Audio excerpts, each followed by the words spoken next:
So hey guys, welcome back to another video of the BTTH and I hope कि तुम लोग बहुत ही ज्यादा अच्छे मजे में होगे। वीडियो में आगे बढ़ने से पहले कहना चाहूंगी कि अगर इससे पहले के एपिसोड अभी तक चेकआउट नहीं किया है तो पहले जाओ और जाके उसे देख लो, वरना आज के स्पेशल एपिसोड में बिल्कुल भी मजा नहीं आने वाला है। अगर तुमने देख लिया है तो बिना किसी देर के आज के इस वीडियो को फटाफट से शुरू करते हैं। बट इससे पहले होमीज प्रीवियस एपिसोड को थोड़ा सा जान लेते हैं। सो होमीज, जैसा कि हमने लास्ट एपिसोड में देखा था जहाँ पे शाओयान की बॉडी में यहाँ पे वही डिमोनिक सेंट आ चुके थे और यहाँ वो इस डिमोनिक लोटस फ्लेम को पूरी तरीके से सप्रेस करते हुए यहाँ पे उसे ट्रैप कर देते हैं। तभी यहाँ पे हम देखते हैं कि फाइनली मुझे डिमोनिक लोटस सेंट थे वो भी चले जाते हैं और साथ ही यहाँ पर जो प्योरीफाइंग डिमोनिक लोटस की जो कॉन्शियसनेस थी, उसकी पावर्स थी, उसे भी पूरी तरीके से ये लेके चले जाते हैं और पीछे रह जाता है तो बस प्योर डिमोनिक लोटस फ्लेम। और तभी यहाँ पे हम देखते हैं कि शाओयान और जो शूनर है दोनों यहाँ पे फंस चुके थे क्योंकि इस जगह को पूरी तरीके से सील कर दिया था और जब तक ये इनफ स्ट्रॉन्ग नहीं हो जाते वो यहाँ से ब्रेक थ्रू करके नहीं जा सकते। शाओयान इसी जगह पर इस फ्लेम को रिफाइन करना शुरू कर देता है, लेकिन इसमें उसे काफी ज्यादा मुश्किल आ रही थी। तो यहाँ पे शूनर उसकी मदद करने के लिए उसमें उसका साथ देने के लिए बैठ जाती है, जिसके चलते शाओयान के बॉडी के ऊपर जो पेन इस वक्त उसे फील हो रहा था अब दोनों मिलकर इसे शेयर करने लगते हैं। वैसे ही काफी लंबे वक्त तक ये दोनों इस प्रोसेस को एक साथ अंजाम देते हैं और तभी वो जो लोटस था जिसके बीच में ये बैठे थे, ये जो लोटस के पेटल्स थे ना, ये इन दोनों को अपने अंदर पूरी तरीके से क्लोज कर लेता है। और अब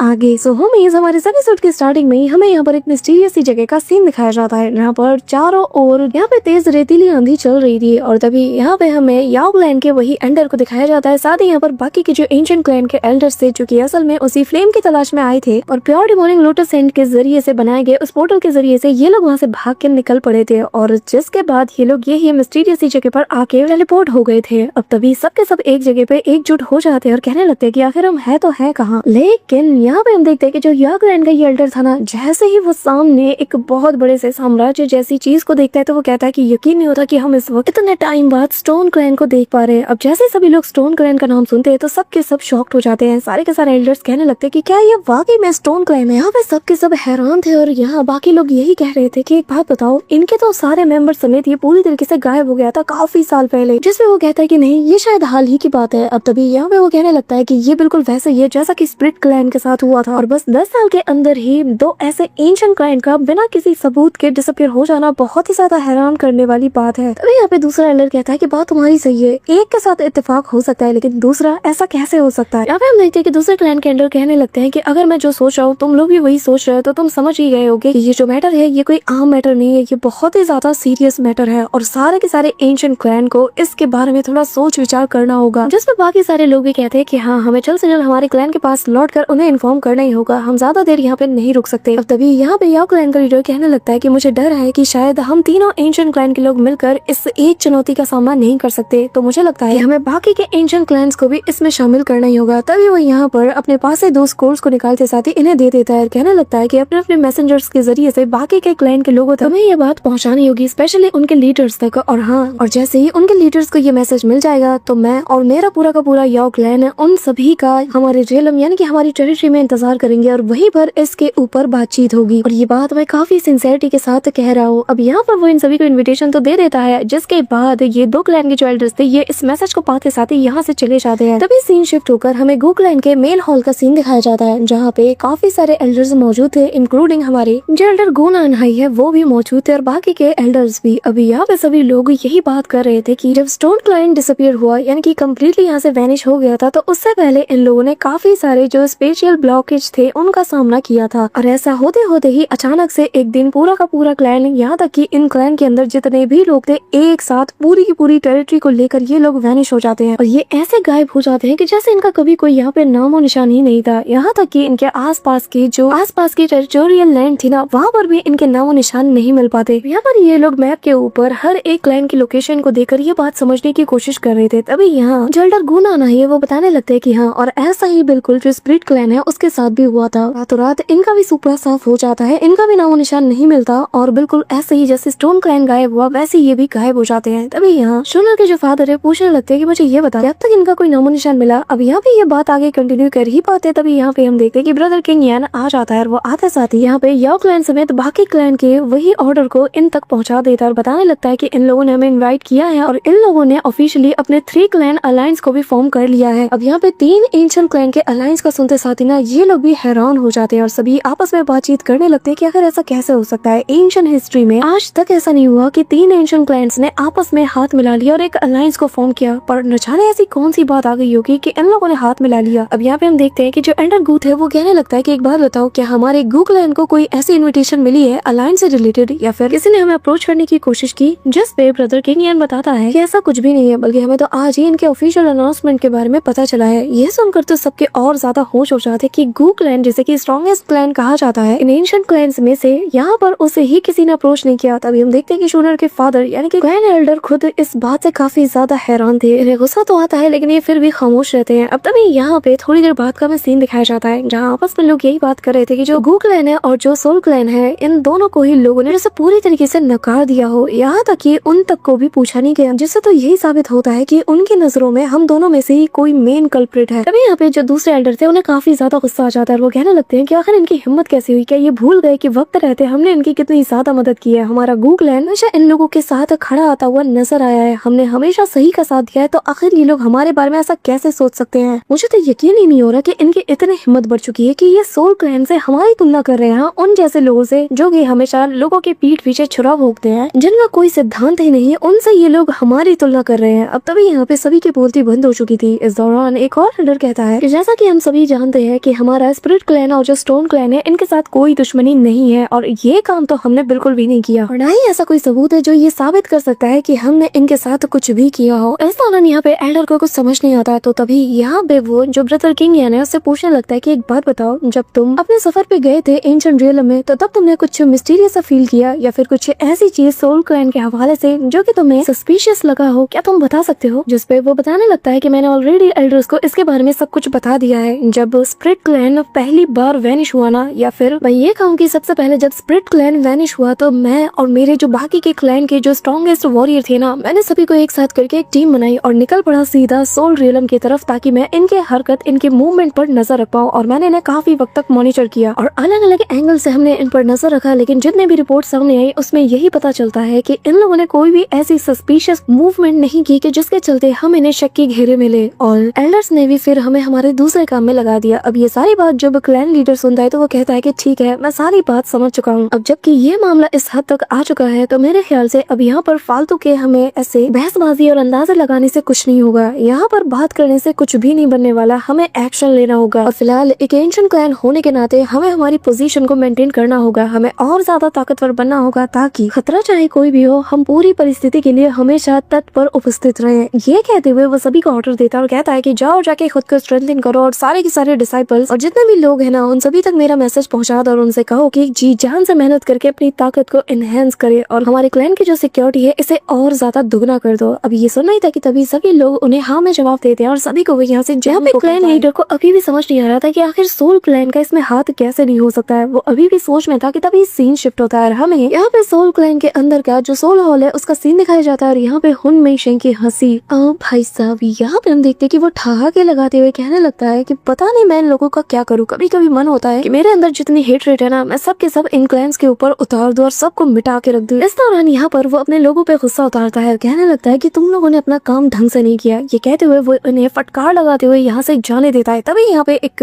स्पेस में फ्लक्चुएशन होता है। तभी हम देखते हैं कि यहाँ पे जो सोल क्लैन का एक ग्रेट एल्डर यहाँ पे आ जाता है जिसका नाम हुन केनमू है और जो कि इस वक्त दाओ शेंग के 6 स्टार पे है। और यहाँ इसके फेस का जो एक्सप्रेशन था उसे देखकर साथ ही यहाँ पे हुन मेई शेंग को कुछ समझ नहीं आता और तभी वो उसे कहने लगता है कि हुन केनमू, आखिर तुम यहाँ पे क्या कर रहे हो? अब तभी यहाँ पे वो अपना टोन और ज्यादा हैवी करता है और कहने लगता है कि मैं यहाँ पे क्या कर रहा हूँ तुम्हें समझ नहीं आ रहा। ऐसे ये सब छोड़ो, मुझे एक बात बताओ, न जाने मुझे ऐसा क्यों लग रहा है कि तुम्हारे चेहरे का एक्सप्रेशन बता रहा है कि तुमने एक और बहुत बड़ी हार का सामना किया है। ये सुनना ही था कि तभी हुन मेई शेंग अपनी जगह से खड़ा हो जाता है और कहने लगता है कि मुझे पता नहीं था कि यहाँ पे एंडर केनमू विजिट करने के लिए आ रहा है। अगर पता होता तो मैं तुम्हारी शान में ना काफी सारी चीजें तैयार करवाता। और खैर मुझे तो ख्याल आया कि तुम्हें तो बिन बुलाए आने की आदत है ना। ये कहते हुए वो यहाँ पर उसे रिस्पेक्ट भी देता है और पीछे से उसे रोस्ट भी करता है और कहता है कि खैर मैं माफी चाहता हूँ कि मैं एल्डर को यहाँ पे ग्रीट करने के लिए अवेलेबल नहीं था। यहाँ पे हम देखते हैं कि जो एल्डर केनमू है ना, वो थोड़ा हंसता है और कहने लगता है कि तुम्हारी आदत कभी नहीं सुधरने वाली। पर खैर पहले तो तुमने उस प्योर लोटस डीमन फायर को अपने हाथों से पूरी तरीके से गवा दिया और जरा अपनी हालत देखो, तुम्हें लगातार एक के बाद एक हार पे हार मिल रही है, लेकिन फिर भी तुम्हारा टोन नहीं सुधर रहा। लेकिन तुम्हारी ये जो हार है ना, ये तियानफो अलायंस को और ज्यादा बढ़ चढ़ के बढ़ने का मौका दे रही है और ये जितना ज्यादा स्ट्रॉन्ग होता जाएगा उतना ही तुम्हारे लिए खतरा बढ़ता जाएगा। और मुझे अब ऐसा लग रहा है कि जब से तुमने कमांड संभाली है ना, तब से सोल हॉल की परफॉर्मेंस दिन ब दिन गिरती ही जा रही है। ये सुन नहीं था कि तभी यहाँ पे हुन शेंग कहने लगता है कि आखिर तुम्हारे कहने का मतलब क्या है? क्या तुम ये कहना चाहते हो कि मैं क्लैन के एक्सपेक्टेशन पे खरा नहीं उतरा? और न जाने मुझे कुछ दिनों से ये लग भी रहा है कि क्लैन के अंदर कुछ ऐसे लोग आ चुके हैं, कुछ ऐसे मुंह बन चुके हैं जो कि मेरे खिलाफ बोलने लगे। और शायद ये सिर्फ इसलिए हो पा रहा है क्योंकि जो हमारे लॉर्ड है ना, वो इस वक्त क्लोज डोर कल्टीवेशन में बिजी है। अगर वो यहाँ मौजूद होते तो उनकी मौजूदगी में किसी की हिम्मत नहीं होती उनके फैसले के खिलाफ मुंह खोलने की। साथ ही जिन लोगों की चलते इतनी हार पे हार हमें देखने को मिल रही है, वो उनकी नकेल भी बहुत अच्छे से कस देते, फिर तुम्हारी बोलती भी बंद हो जाती। जो तुम ज्ञान यहाँ मुझे दे रहे हो ये भी शायद तब तुम मुझे नहीं दे पाते। अब यहाँ पे इसकी बात सुनकर ना वो थोड़ा हंसता है और कहने लगता है कि ठीक है, मैं तुम्हारी बात समझ गया और चिंता मत करो, मैं यहाँ पर तुम्हें किसी चीज के लिए ब्लेम करने के लिए नहीं आया, ना ही मैं तुम्हारे खिलाफ हूँ। मैं तो बस तुम्हें यहाँ पर कुछ बताने के लिए आया हूँ क्योंकि रिसेंटली कुछ ऐसे रिपोर्ट्स मिले हैं उस सील्ड डीमन फायर डेजर्ट के बारे में। वो जो सील्ड डीमन फायर है उसके यहाँ पर वापस से निशानात मिल रहे हैं और ऐसा लग रहा है कि वो एक्टिव है इस वक्त। अब यहाँ पे जैसे डीमन फायर डेजर्ट का नाम वो सुनता है ना, तो यहाँ हुन शेंग काफी ज्यादा शॉक्ड हो जाता है और कहने लगता है कि क्या शाओयान, क्या वो सच में जिंदा है? जिसपे वो एल्डर बताने लगता है कि यही तो तुम्हें पता लगाना है। अगर मुझे ये पता होता तो मैं तुम्हारे पास आता, लेकिन ये बस एक बहुत ही मामूली सी पॉसिबिलिटी है कि शायद वो बच गया और उसके बचने का बस एक ही रास्ता हो सकता है। और तुम जानते हो वो क्या? यहाँ भी ये सुनने लगता है कि हुन शेंग के होश उड़ चुके थे और वो कहने लगता है कि वहाँ से सिर्फ वही निकल सकते हैं जिन्होंने की प्योर लोटस डीमन फायर को पूरी तरीके से रिफाइन करके अब्सॉर्ब कर लिया हो, फिर उन्होंने उसे अपना बना लिया हो।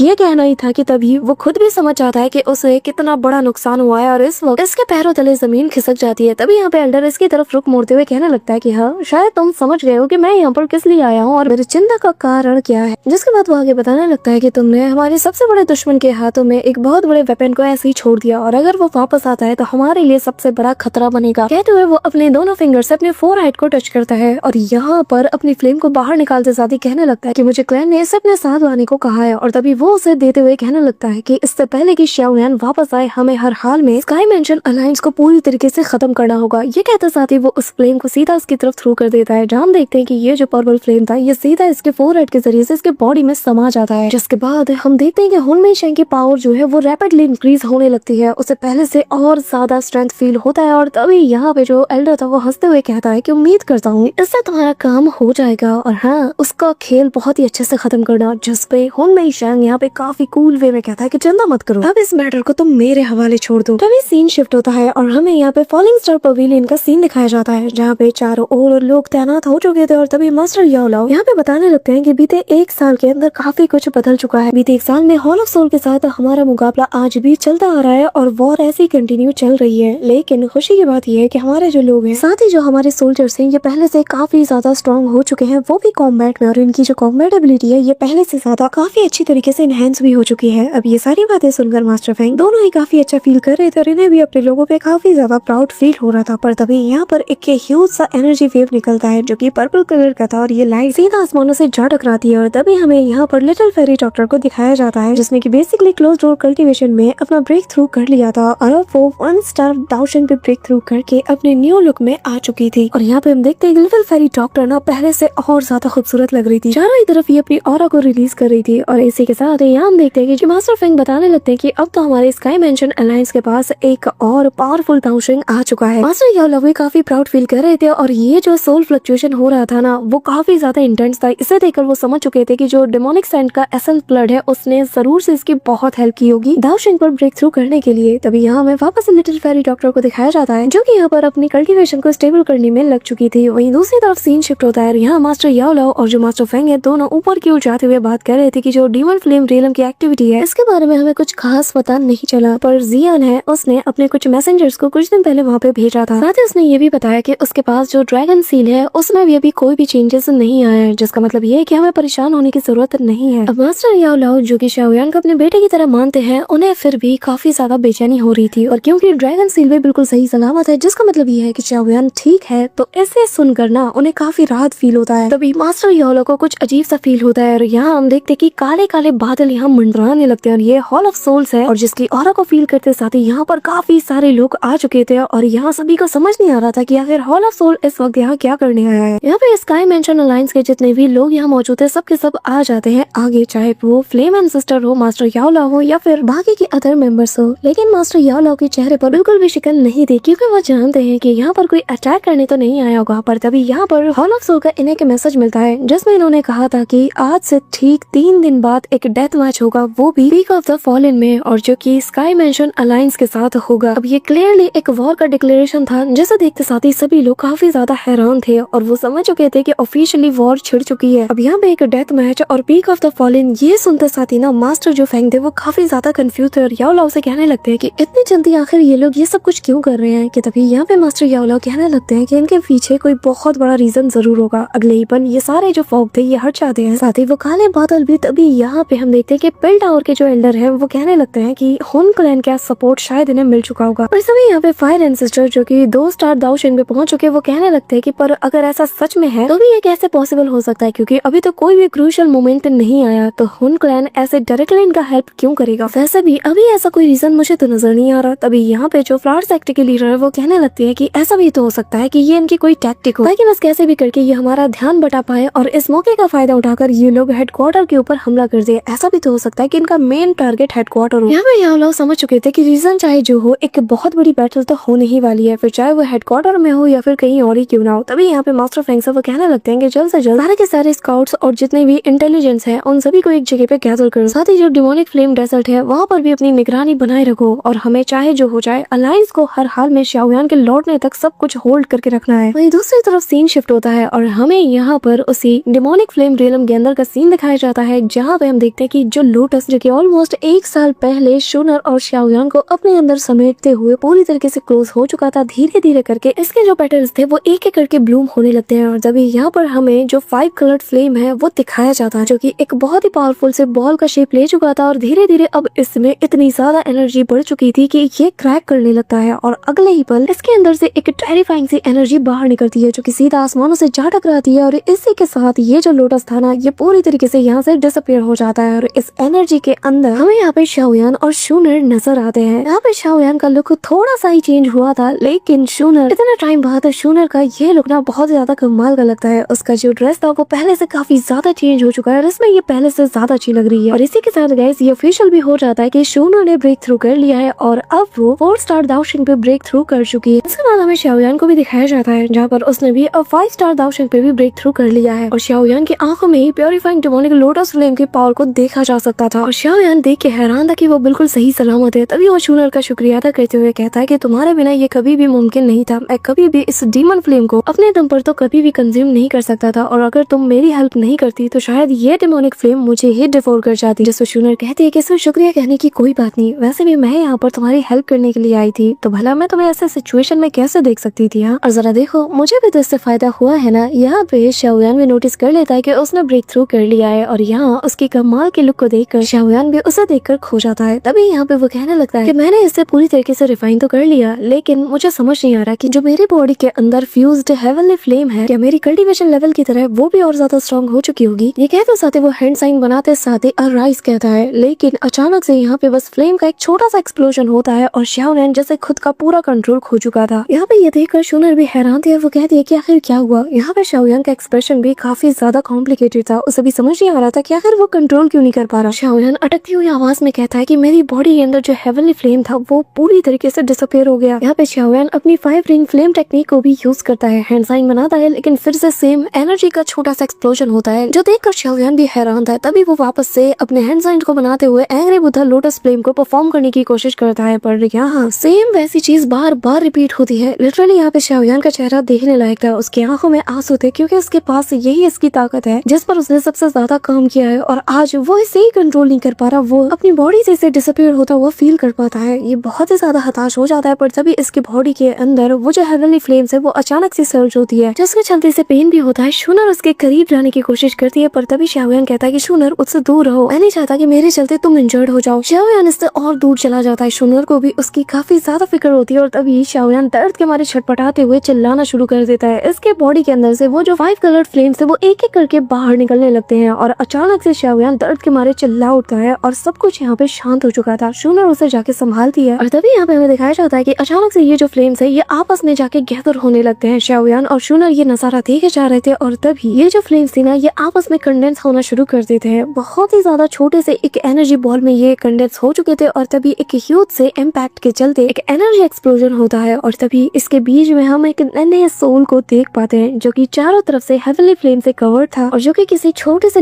नन्हे से बच्चे जैसा दिख रहा था। शूनर और शाओयान दोनों ही उसे देखे जा रहे थे और उन्हें समझ नहीं आ रहा था कि आखिर ये क्या चीज है और ये हुआ कब। और तभी यहाँ पर वो क्यूट सा बेबी इनके सामने आ जाता है, जैसा देखकर तो शाओयान शॉक्ड हो चुका था। और तभी ये क्यूट सा बेबी ना यहाँ पे अंगड़ाइयाँ लेना शुरू कर देता है, जैसे कि अभी अभी नींद से उठ रहा हो। बहुत ही क्यूट वे में अपने नन्हे नन्हे हाथों से ना अपने आंखों को ऐसे मसलना शुरू कर देता है, जो देखकर शूनर भी काफी ज्यादा हैरानी के साथ शाओयान से कहती है कि शाओयान ये क्या है। तभी यहाँ पे हम देखते हैं कि ये बच्चा जिसका नाम लिटिल यी है वो यहाँ पर शाओयान और शूनर को पहले एक टक घूर के देखता है, जिसके बाद जैसे शाओयान को वो अच्छा सा देखता है तो इमीडिएटली उसकी तरफ दौड़ते हुए उसे हक करने के लिए पड़ता है। ये देखकर शाओयान उसे अपने दोनों हाथों से थाम लेता है और अपने से दूर करने लगता है। और जैसे ही शाओयान इसे टच करता है उसकी बॉडी से हेवनली फ्लेम्स निकलने लगती है। शाओयान देख के हैरान था और यहाँ पर लिटिल यी शाओयान को देखकर काफी ज्यादा खुश हो जाता है और वो उसका नाम लेने की कोशिश करता है, लेकिन उसकी तोतली जुबान जिससे बस वो अपनी क्यूट सी आवाज ही निकाल पाता है। तभी शाओयान फील करता है और कहता है कि इसके साथ ना मेरा कोई स्ट्रेंज लेकिन बहुत ही ज्यादा स्ट्रॉन्ग कनेक्शन है। तभी शाओयान उससे पूछता है कि एक बात बताओ, आखिर तुम हो कौन? ये सुन नहीं था कि तभी हम देखते हैं कि लिटिल यू को काफी बुरा लगता है और वो मुंह बना के वहीं पे बैठ जाता है, जैसे कि वो कह रहा हो कि अच्छा तो तुमने मुझे नहीं पहचाना, जाओ मैं नहीं बताने वाली। लेकिन शूनर यह फील कर लेती है कि इसके अंदर से मुझे काफी अमाउंट में हेवनली फ्लेम की ऑरा मिल रही है, जिसका मतलब ये है कि शायद हो सकता है कि तुम्हारे जो फ्यूज्ड फ्लेम थे ना तुम्हारी बॉडी के अंदर, उनके जरिए से एक न्यू फ्लेम पैदा हुआ। यहाँ पे शूनर का जवाब सुनते साथ ही लिटिल यी काफी ज्यादा एक्साइटेड हो जाता है और अपने हाथ पैर हिलाते हुए कहने लगता है कि हाँ हाँ बिल्कुल इसने सही कहा। शूनर बताती है कि इसके अंदर से मुझे गोल्ड एम्परर हेवनली फ्लेम की ऑरा भी काफी ज्यादा मिल रही है। शाओयान को कुछ समझ आता है, वो कहने लगता है कि जब हम उस वक्त उस फ्लेम को रिफाइन कर रहे थे तो तब तुम्हारी जो फ्लेम हो रहा है उसने भी मेरी मदद की थी, जिसका मतलब ये है कि तुम्हारी फ्लेम भी इसके अंदर इन्वॉल्व थी और शायद मेरे ख्याल से इसके ओरिजिन का कुछ ज्यादातर हिस्सा मेरी बॉडी के साथ मर्ज हो गया, जिसके चलते आज हम इसे देख पा रहे हैं। ये सुनकर यहाँ पे शूनर उसे बताती है कि एक बार मेरे फादर ने मुझे कहा था कि बहुत कम ही ऐसे फ्लेम होते हैं जो कि रिफाइन होने के बाद अपना एक फॉर्म ले सकते हैं, और अगर मैं गलत नहीं हूँ और जो मैं सोच रही हूँ वो सही है तो मेरे ख्याल से जिसे हम देख पा रहे हैं ये असल में वो फायर स्पिरिट है जो कि तुम्हारी न्यू फ्लेम से बनी है। अभी शाओयान शॉक्ड हो जाता है और कहने लगता है कि अगर मेरी हेवनली फ्लेम ने इसका फॉर्म ले लिया है तो एक बात बताओ, मैं मेरे एंग्री बुद्धा लोटस फ्लेम्स को आखिर कैसे यूज कर पाऊंगा और ऐसी मेरी बाकी के टेक्निक्स को भी जिनके लिए मुझे हेवनली फ्लेम्स की जरूरत पड़ती है। अब ये सुन नहीं था कि तभी लिटिल यी एक्साइटेड होते साथ ही बड़बड़ाना शुरू कर देता है और अपनी तोतली जुबान में कुछ कहता है और यहाँ तभी वो अपने प्यारे प्यारे हाथों को फैलाता है जिनसे हेवनली फ्लेम काफी इंटेंस अमाउंट में निकलती है और पलक झपकते ही उसने शाओयान और शूनर के सामने एंग्री बुद्धा लोटस फ्लेम को क्रिएट कर लिया था, जिसका साइज काफी ज्यादा मैसिव था। यहाँ पे इसने इतनी जल्दी कास्ट किया था कि शाओयान भी देख के हैरान था, जो देखकर शूनर स्माइल करती है और कहने लगती है कि मुझे लगता है कि इस नन्हे स्पिरिट ने तो तुम्हारी जो दाव टेक्निक है उसे भी सीख लिया है। पर यहाँ पे लिटिल यी की स्माइल ही बता रही थी कि अभी तो इनके होश उड़ने बाकी है। तभी यहाँ पे हम देखते हैं कि वो अपनी सारी हेवनली फ्लेम्स को गैदर करना शुरू कर देता है। तभी अपने दोनों हाथों को जैसे ही रब करता है जैसे एक इम्पैक्ट रिलीज होता है, जो फील करते साथ ही शूनर और शाओयान दोनों हैरान थे कि आखिर ये अब कर क्या रहा है। और अगली पल जैसे ही वो अपने हाथों को रिलीज करता है ना तो उसके अंदर से एक नहीं दो नहीं बल्कि कई सारे जो एंग्री बुद्धा लोटस थे वो निकलने लगते हैं और बस निकलते ही जाते हैं। अब शाओयान जब काउंटिंग करता है तो एक नहीं दो नहीं तीन नहीं बल्कि 10 एंग्री बुद्धा लोटस फ्लेम्स को इसने बस कुछ ही सेकंड में बना दिया था। ये देखते साथ ही शाओयान भी क्या उठता है कि मैं